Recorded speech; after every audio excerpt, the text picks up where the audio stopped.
Hey Proactive family, Dr. Brandon Evans here with Proactive Physical Therapy and Wellness. Hope that you guys are doing well today.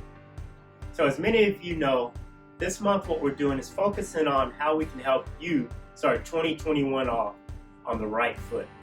Whether that being becoming active and healthy or remaining active and healthy. Now last week what I did was briefly discuss why many people tend to fall off their resolutions, especially the health related ones. And just a really quick recap. Number one, no goal is set in the first place. Number two, there's no plan set to achieve the goal that they set for themselves if a goal was indeed set. Number three is people get hurt, whether that be starting an exercise program that they received from a friend or family member, or something they found on the internet or on YouTube, and the exercise program is too advanced for them, leading them to get injured.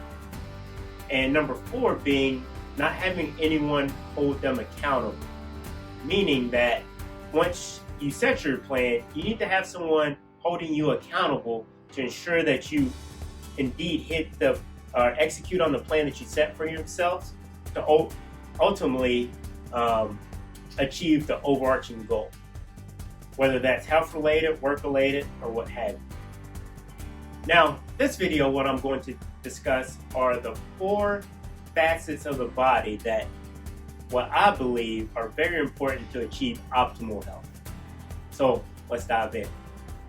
So number one, what we need to do is ensure that our body has the proper flexibility and extensibility to perform the task at hand. So from a physical therapist standpoint, we're looking at 2 different things.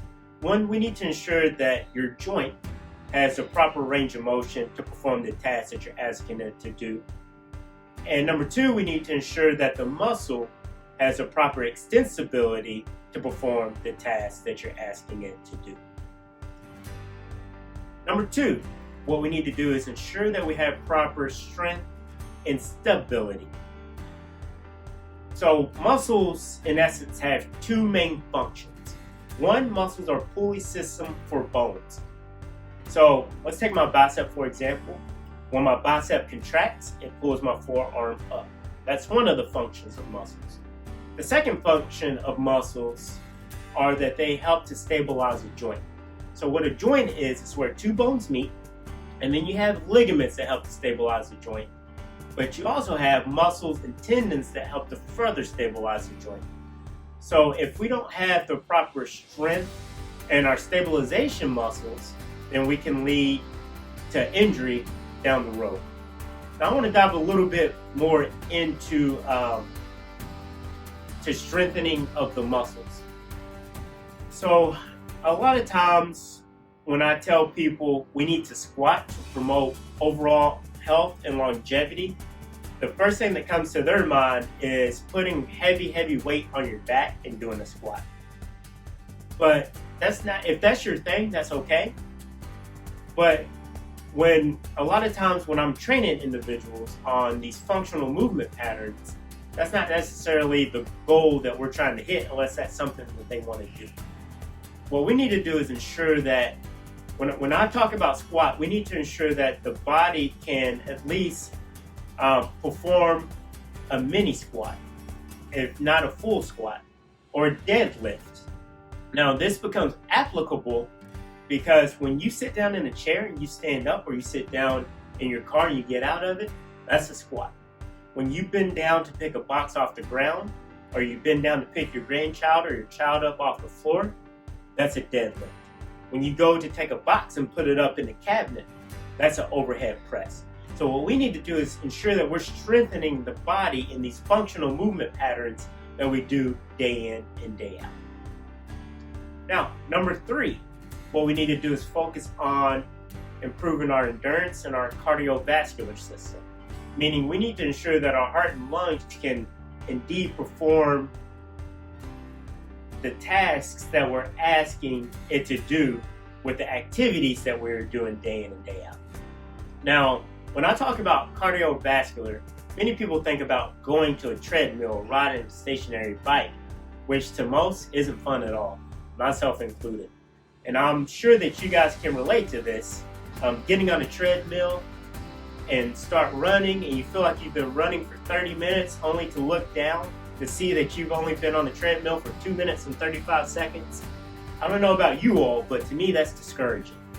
So when we talk about improving our overall endurance or cardiovascular health, it doesn't have to necessarily be running on a treadmill or riding a stationary bike. We can actually make it fun.